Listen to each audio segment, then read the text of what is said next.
Today I'm going to show you how to put the things in, and how to put dishes in a dishwasher.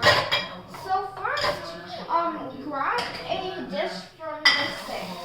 If it is big, put it in the lower rack. If it is small, then put it in the upper rack.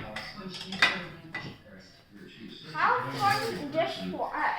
If it is a cup, put it on the side of the upper rack. If it is a spatula or spoon, then put it here.